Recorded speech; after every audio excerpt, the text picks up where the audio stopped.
Radio Free 102.3 KJLH. Good morning, Jumbo. I'm Dominique DiPrima. As I'm walking to the mic, I'm asking for blessings from God Almighty, the ancestors, the righteous elders, and Southern California's early morning communications drum is now wide open. Welcome, family. Welcome worldwide. If you're listening online at KJLHradio.com, we're starting each day with gratitude, giving thanks to God, giving thanks to you, thanking Stevie Wonder for giving us this space to gather, especially in times like these, family. You know, we just need to be together to fellowship and to share information, and that's what we are here to do. It is a special Saturday edition of the Front Page with me, Dominique DiPrima, and I'm just so pleased that you could be with us. Thanking Guy Black and Roland Bynum for giving up a little bit of their time. Our focus today, COVID-19 proofing your small business and your personal finance. And we are going to do everything we can to help you get through this, help us get through this. We are you. And of course, Monday through Friday, we're on the Front Page here from 4:30 a.m. to 6 a.m. And we talk about a lot of other issues. So if you're new to Front Page, maybe you'll join us one of those days. We've talked a lot about the medical issues, the various ways of, cutting down your risk and all of the various things like that. We have open phones every Tuesday and Friday. So if you're looking for more, join us weekday mornings on the Front Page. Today, we're focusing on finance. A huge stimulus bill just passed, and we have a lot of people asking a lot of questions. How do I get my money? We know that there's money coming from the federal level, the state level, and the also city level. And, folks are trying to figure out how do they access it and what to do about it. So we have experts all day long, great experts who can help you, and you are always welcome to call in. Joining us right now, the senator from the 35th district encompassing parts of L.A. County. He was an assembly member prior to that. I'm talking about our state senator, Stephen Bradford. Good morning, Senator Bradford. Good morning, Dominique. Thank you for having me. Thanks so much for being on. Everyone's, trying to figure it out. Everybody's in crisis. A lot of small businesses struggling, and I think we get a little confused. People don't really understand the onion of government, the different levels, and also CBOs, the community-based organizations that can help people and the different ways in which they can help people. Can you kind of give us, your Help 101 or the Onion 101? Well, as you said, it's many layers to this onion, and it's many layers to this complex problem. First, let me thank you and KJLH for bringing this issue to the forefront, one that we must tackle head on, and I commend both the Mayor Garcetti in the city of L.A. and Governor Newsom for their leadership, and they've provided a lot of opportunities, I should say, in safety nets. Yes, we've just passed the national plan, $2 trillion. I wouldn't call it a stimulus plan. At best, it's a Band-Aid. We're trying to triage a lot of the casualties that we know are going to happen and are happening right now. So we're excited about those opportunities. But again, I would kind of say it's a stimulus, because stimulus is additional money that helps, boost our economy. And this is just going to try to help stave off some unnecessary business losses. So through the governor's Department of Gold-Biz, there are loans that are going to be available. There's information that's going to be available. There's also through SBA grants that are being available and directly targeting small businesses throughout the state of California. Many of our large counties can take advantage of those loans directly.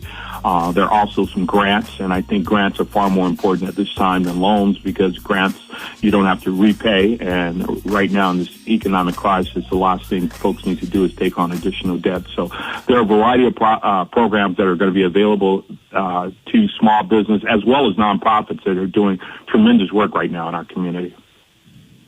I want to bring another voice into the conversation. You've probably seen her on a lot of, CNN and, everything from a local radio and television to national shows. She's an advocate, for autism, but she's also a civil rights attorney, and actually called me and said, we got to talk about the issue for small businesses and people with their finance. I'm talking about attorney Areva Martin. Good morning, Areva.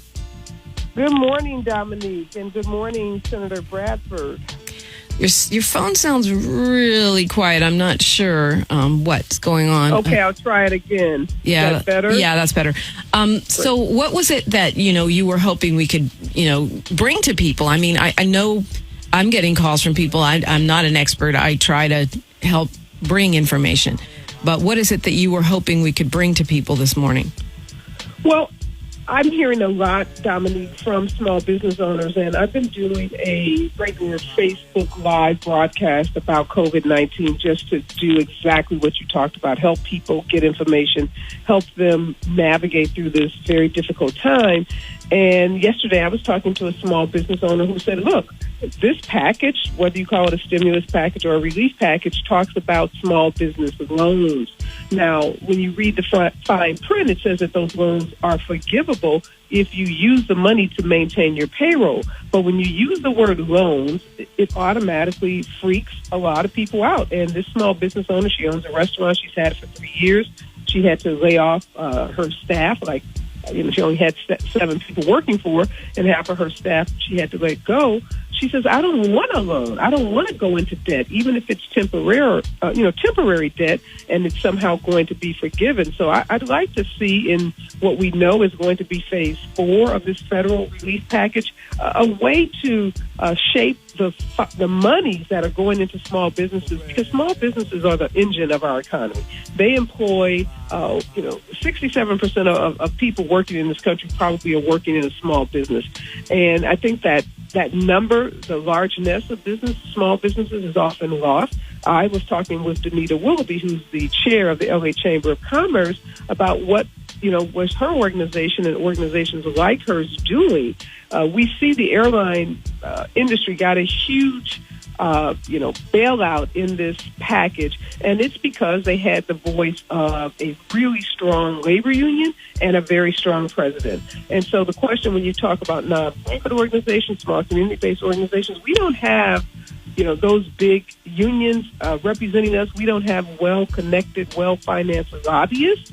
So we're depending on folks like Danita, who serve as chair of a chamber, and others to be our voice. And I'm not so sure this package does enough to allay the fears of small business owners, and particularly folks like me who run small to medium-sized nonprofits. The last thing we want is a loan. We don't have any room in our budgets for loans. We need straight-out grant money, and the package as written that was just passed and signed by the president yesterday doesn't provide that. So, by the way, because we have people calling, and sometimes folks come, even though we're focusing on, finance, small business, and personal finance today, sometimes people come with medical questions, and I have a couple of MDs that have been kind enough to stand by to answer those questions in case they come through today.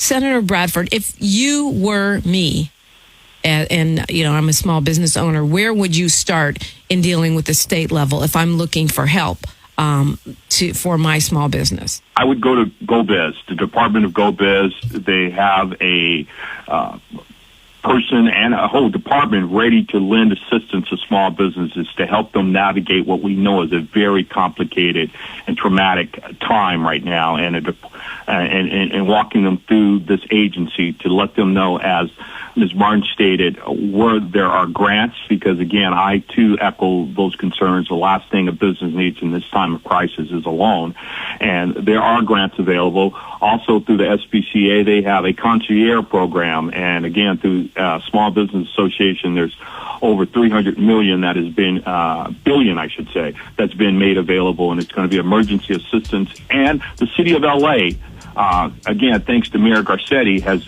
created $11 million. That's not a lot, but for the city of LA, micro loans for small businesses, so they can also connect with the city of LA directly to get assistance there as well. So for those of us who are, not 4.5 GPA students, what is GoBiz? Explain that. I'm sorry? For those of us who are not straight A students, explain what is GoBez and how would we GoBez, I mean, it's the Department of Business in the state of California. They have a website. Unfortunately, I don't have their website right in front of me, but you can type in GoBez and it'll pop up. It's the assistance program that's been around for quite a number of years, and it's there to assist small businesses, again, navigate business loans, fee waivers, grants, things of that nature. So they've been in existence for a number of years, and they're standing ready to help in this situation right now. Attorney Areva Martin, you know, I have your book. I told you that. I'm reading it. It's really helpful for me in my own, you know, personal endeavors. But if you were advising me, you know, as a small business, what would you tell me to do? I mean, you've already said, you know, yeah, grants, not loans. And I think all of us, you know, kind of are hoping for that because nobody needs more debt. And some of us can't even qualify necessarily for a loan anyway. What would you advise me to do and not do at this moment? Well, I think one of the things we have to be thankful to our Democratic leadership in Congress is that there is a portion of this relief package that now allows independent contractors. And I don't know what your business structure looks like, you know, how you have organized yourself, but there are a lot of business people like hairstylists and, you know, barbershop owners or stylists or manicures, people who are independent contractors or they're sole proprietors. And in this relief package, there's going to be, for the first time, some unemployment insurance benefits. So if you're a hairstylist and you are your own business, you're a self-employed independent contractor, before, if you had a layoff with respect to your clients or you had a decline with your client base, you couldn't go and apply for unemployment insurance. Now with this relief package, those individuals, and that's a huge swath of, folks that do our hair and do our nails, those people who we love in our community have been hit hard by this. So they can go now and apply for some unemployment insurance benefits, and not just the state amount that's being allocated, but there's an extra $600 on top of that per week. So there's some benefits there for those. So the thing that I would say to any small business is figure out in this relief package where you may fit, which bucket of funding may be appropriate for you that you can tap into. So it may be those unemployment insurance benefits because you're a sole proprietor or independent contractor. It may be those forgivable loans. So you want to make sure that if you're getting one of those loans, you're positioning yourself so that the money you borrow can actually be forgiven. Or it may be, as the senator has said, there are some benefits in there for veterans and other people who fall into, very specific classes. So I think the first thing you have to do is figure out where you fit in terms of, what your business structure is. So, I run a law firm, I run Special Needs Network. So I'm trying to figure out which of those buckets are going to be most applicable to the organizations I run. All right, we're bringing in another voice. He's on the board of directors of the Vermont Slauson Economic Development Corporation. He's a leader in local development and economic community and small business development. Joe Razan, welcome to the front page. Good morning, Dominique. How are you? I'm blessed, and I know you're working hard right now. You guys are a resource for small businesses. Are you swamped? And what's the first place you would tell people to turn at this moment? Well, obviously, yes, we're swamped. My entire staff is receiving calls. For those businesses that have my personal cell phone number, you can imagine my voicemail is full. I'm clearing it every day. It's quite a challenging time. Here's my view on this right now. There's a number of different products, options for people to go to, probably dozens right now. You can go on the LA Chamber's website, the LA Economic Development Corporation's website. There's a ton of linkages to different loan sources and things like that. The benefit of a Vermont Slauson is that my business coaches will actually help navigate and help the businesses figure out what product is best for them and what loan is best for them. I agree with your previous callers. We're looking for grants. That was Attorney Areva Martin. Yeah, most of us don't want another bill. Right, exactly. In fact, just this past Monday, I had 4 of the very notable restaurateurs on a video call, Harold and Bell's Restaurant, Doolin's Hotsville Chicken, and Pip's Restaurant. And these are legacy businesses in our community, with the exception of Hotsville, just opened up in December in the Baldwin Hills Crenshaw Plaza Mall. And, Harold and Bell's, for example, has lost 80% of their business. Doolin's have lost 60% of their business. Hotsville, only been in business 3 months. They're on the verge of trying to stay open. Right. Just trying to figure it out. And Pip's Restaurant is totally closed, laid off their entire staff. So wow. These are critical times right now. So there is a sense of urgency. We have to move quickly, but we also don't want to put people in a place where, as Greg Doolin said, he's been in this business with his family for nearly 4 decades. Right.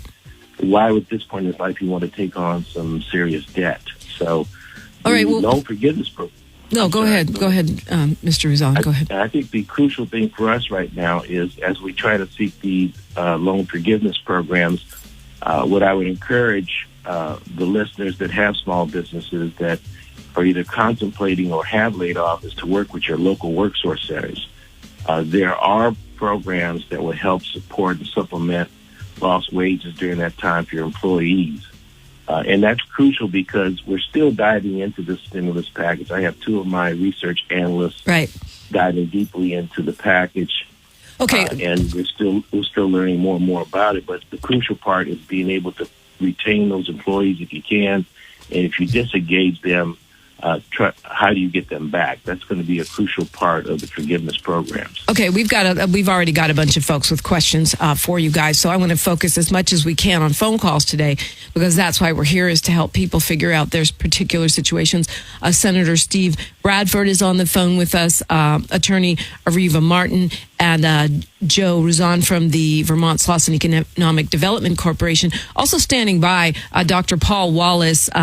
He's, a doctor in Beverly Hills. He's a dermatologist, but he's also been an Army doctor, a fight doctor, and, has specialization also in infectious diseases. So if questions come up, we've got pretty much anyone you could ask for right now. Let's go to Carol calling us from Los Angeles. Good morning, Carol. You're on the air. Welcome. Good morning. I'm a nurse and I work in Los Angeles. And Carol, can you speak up just a little? You sound very quiet. Sorry. Can you hear me now? Barely, but go ahead. You're a nurse in Los Angeles. Welcome, and thank you for your service, I feel like I should say. I'm sorry. My name is Carol. I'm a nurse in Los Angeles, and I've been talking to other doctors and nurses and other hospital personnel where it's becoming a problem, going home. I actually commute, so I was able to kind of stay with family because I have a long commute, but now it's come to the point where, they really don't want me to stay there anymore because of the risk. And I've been talking to other hospital workers, and they're saying the same thing. A lot of times their families don't want them to come home. So right, because they don't want to get infected.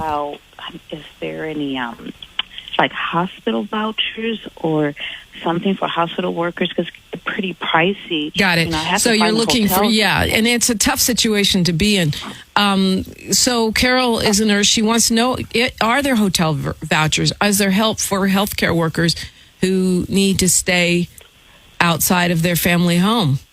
Dominique, I am aware of Airbnb. So Carol, Airbnb has stepped up big time, and they are making available, they have hundreds of thousands of their participants in the Airbnb program that have agreed to make their homes available to healthcare professionals like you, who are on the front lines, who need a place to stay in cities around the country, and they are making some accommodations, financial accommodations, for them to use these Airbnb homes. So I would start there, because there may be an available home or apartment near your hospital where you can stay during this period at a reduced price, or at least something that's affordable for you. So that's one resource that's out there.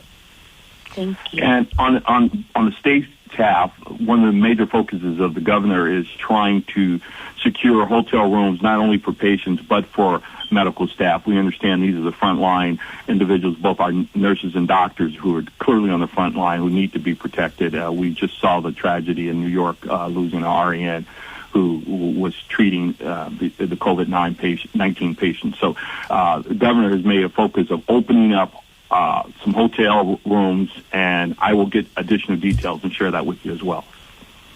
Okay, so right now where we are is look for more information from the state, and also check with Airbnb, and keep it locked if you can today all day, because we'll be hearing from city and county officials as well. And so, back to what I was saying about the onion, with the government, you've got the feds, you've got the state, you've got the city, you've got the county, and all of those may have different programs. And I pray for your wellness, Carol, in your work. Thank you so much. All right, we're going to go to Jeanette from Inglewood. Good morning, Jeanette. Good morning, and thank you for taking my call. My question is, it's not business, it's just me personal, but can lawmakers or someone help us to get our credit cards at a 0 APR so we can pay for it without, penalties and things like that? Because right now when I called them, they said that they don't have a promotion for me at this time. Or part two of this is, can someone help us to, cut our balances like they do on those commercials? But what they don't tell us is that our credit score will go down, or we won't be able to use the card anymore. So I hope that makes sense. Yeah, she's looking for help for her credit card debt. Any tips, Mr. Rizan? Yeah, what I would recommend is I can't hear directing. Okay, well, come off the phone and just listen on the radio then, because I don't know why you can't hear. I'm sorry. Go ahead, Mr. Rizan. What I was going to recommend is the city's work source centers, both in the South Bay area. If I heard her correctly, I was having kind of a hard time figuring out where she is. She living in Inglewood? She just said she had a long commute. She didn't say where. I know that her work is in the Valley, because she called into the weekday show one time. Yeah, I would recommend her to, if she can go on the city's website and actually go to Work Source Center. Just Google that. It'll provide a Work Source Center in the Valley area, and they have trainings and courses that deal with credit situations such as hers. Okay. And if she's living in Inglewood, well, Jeanette, you might want to keep listening, because the mayor of your city will be on as well, and he may have some similar resources. Anyone else want to comment on that? I mean, that's part of what we're managing here is... I missed the question. I totally heard none of that. So sorry. So she's talking about credit. How can she work with her credit card companies, try to get her interest down to 0 or something, so that she can keep up with her payments during this time? We're working with a lot of our financial institutions. They're making commitments. They have a great understanding, not only with mortgage forgiveness that we've been able to secure for a lot of homeowners to make sure that they don't lose their homes in this crisis time. And I know most of these banks are willing to work with individuals as it relates to their credit and other financial needs at this time. Wells Fargo, Chase, and a few of the banks have already made those commitments. And I would just add to that, Dominique, that everybody should be thinking about doing a coronavirus budget makeover. And that's where you basically go through every bill that you have, and you contact every creditor that you have, and you explain your situation, whether you've been laid off or furloughed, or you're a small business and you've lost 50 to 100% of your revenue, and you ask all of your creditors to defer any payments that you owe. You ask some to abate those payments. And I think everyone in this economy should be working with, every person, every small business, because the name of the game is all of us, surviving this crisis to come out on the other side so that we can, jumpstart the economy again. But I suggest calling your utility company, your phone bill company, everybody that you owe money to, your credit card company, and asking them to work with you during this period, because cash is king. Keeping as much cash is what you want to do during a crisis like this. You need as much liquidity as possible. Let's go to Rick. Go ahead. And all of our utility companies have made a commitment. There will be no turn-offs during this period if an individual is unable to make their utility payments, so they don't have to be fearful of their gas or their water or their phones being cut off at this time. All of our utilities have made a tremendous commitment here. And Senator Bradford, this past week, the governor also enforced a directive for no evictions, right? Exactly. Statewide, which is different than city by city. Exactly. He implemented that earlier this week. So, again, to protect not only renters, but mortgage protection as well. Senator Bradford, can you ask the governor if he hasn't already done this to put a moratorium or to give some reprieve for small businesses as it relates to our payroll taxes? That's a huge expense. There is a payroll tax assistance program already in place. I will get some additional information. There's also unemployment insurance work programs that are available, as you mentioned. All of these things are layered, but they're available again if we go to GoBiz, and I will reach out directly myself and get back with you as well. All right. Well, Senator Steve Bradford, Attorney Areva Martin, and thank you, and Joe Razan, thank you so much for being with us. We are turning now to the city of Long Beach, and we will continue this conversation. We are taking your calls, 520-KJLH, 520-5554. We so appreciate you guys waking up and spending part of your Saturday morning with us. More straight ahead, Radio Free, 102.3 KJLH.